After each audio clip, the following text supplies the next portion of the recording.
Hi, so my name's Ryan. I'm a software engineer at Nike. I do mainly front-end development, so I end up writing a whole lot of JavaScript. And then an extra thing that I like to do is make games. But it turns out I only have so much free time, and it's hard to practice and learn Unity at the same time as I'm trying to also become a better web developer. So the compromise I came up with for myself was to try to build web games instead. So that's what led me down to Phaser and this very literal title for my presentation. I just figured I'd be honest about what it was about. So this is kind of, I touched on it a little there, but this is sort of why I decided to go down the route of making web games. I get to practice just the same sorts of setups and things. So like since I'm using, it's just another NPM library, I learned how to do Webpack by setting up a game project rather than trying to figure out how to Webpackify my to-do list app or whatever it was. And then another added benefit I've noticed as a relatively junior developer is that games seem to stand out a little more as portfolio pieces. So when I've gone into jobs, it's been a lot easier for me to talk about something I'm passionate about when I can be like, and then here, play this link. And then it's a lot more useful for me to talk about that kind of experience. And again, I already digged on to-do lists, but games are more fun than to-do lists. So then the reason after that, once I had decided to make a web game, was to try to figure out how to build a web game. And then the thing I landed on was a JavaScript library called Phaser.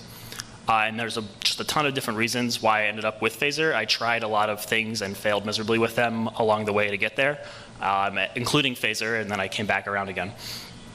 But it's an open source tool. It came out of the Flash game community, and then once everything stopped being Flash, they came up around this new JavaScript framework.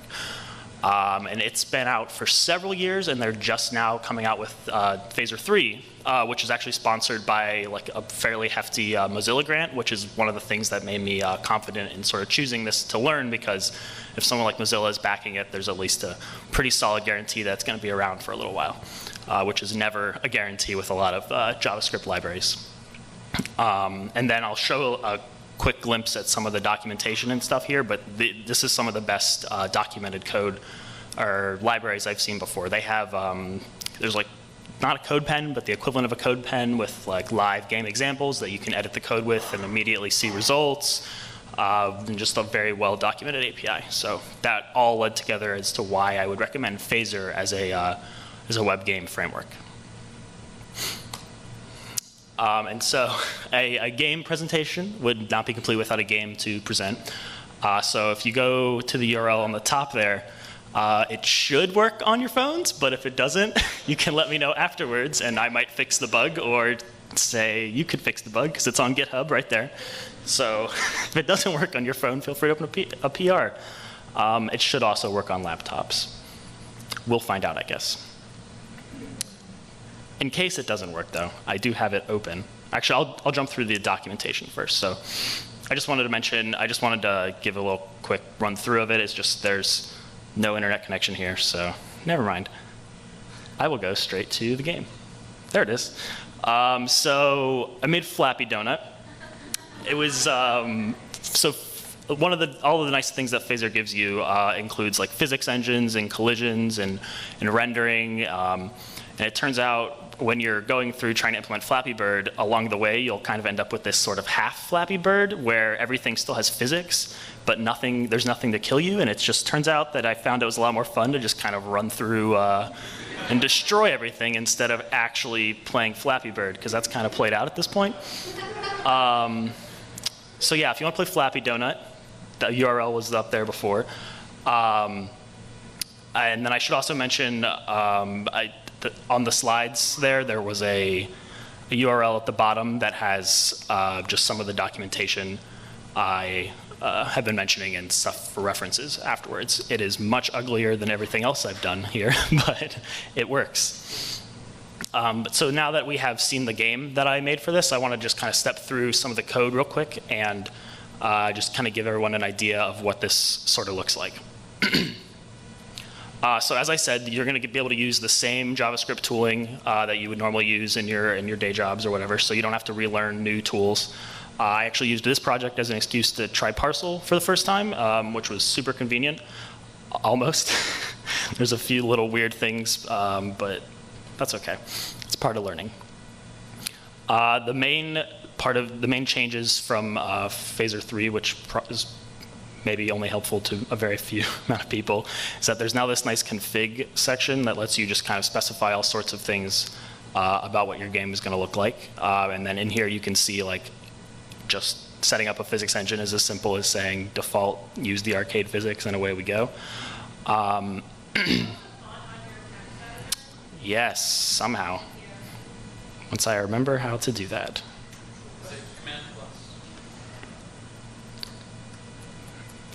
Yes, it is.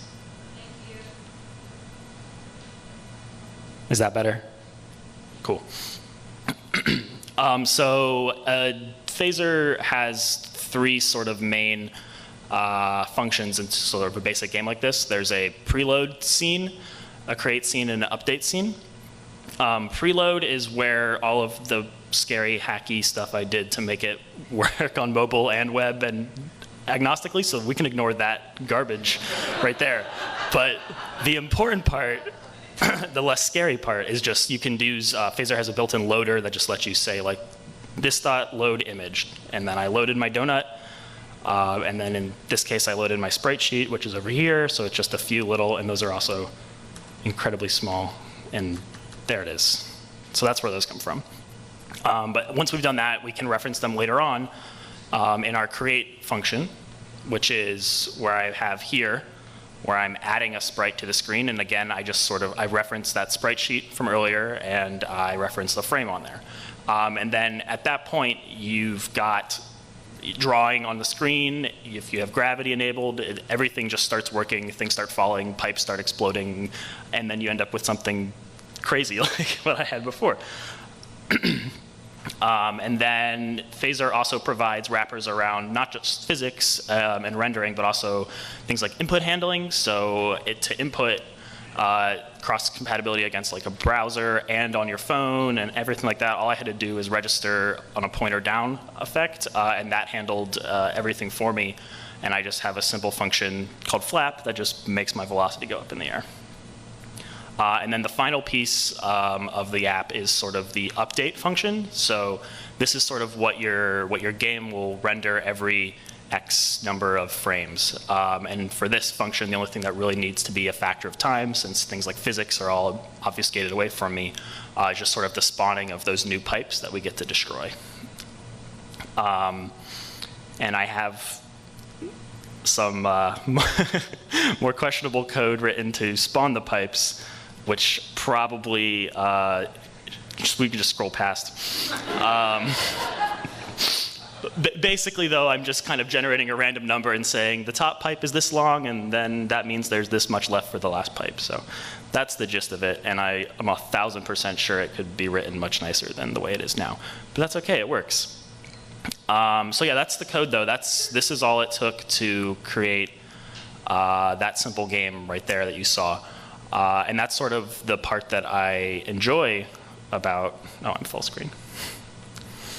About Phaser is that it handles all of the boilerplate. So there's definitely a lot, shouldn't have refreshed, I made a mistake.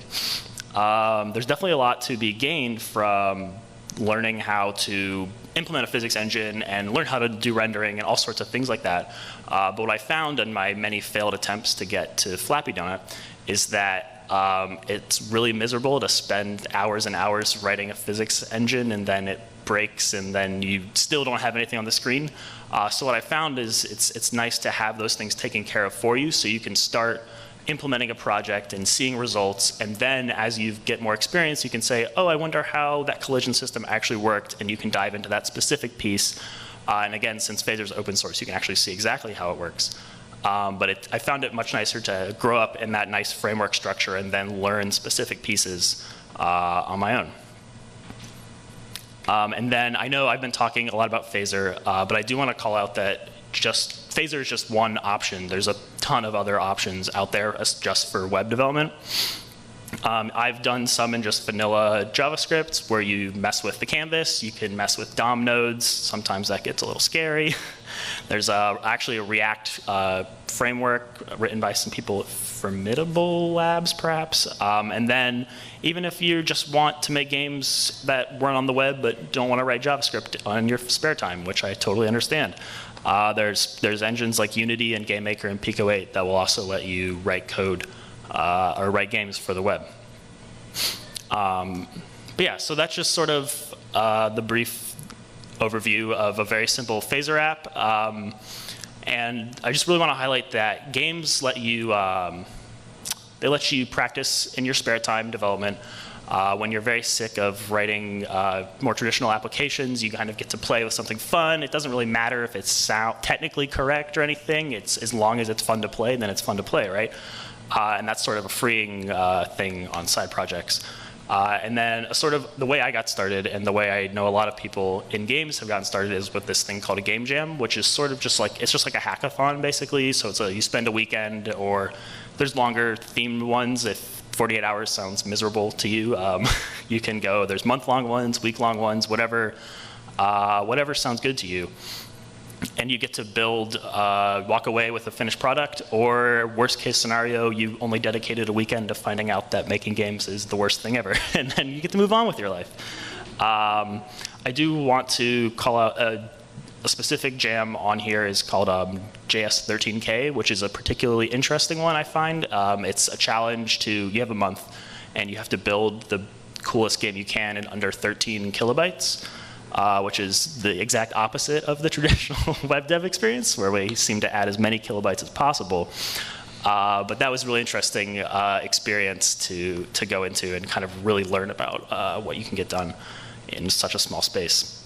And then finally, there's a group called Portland Indie Game Squad in the area, and they're very good about providing resources for people who are interested in making games, or just if you're just curious about what sort of game developers are doing in the area. That's a great group to check out. Yeah, so that's Phaser.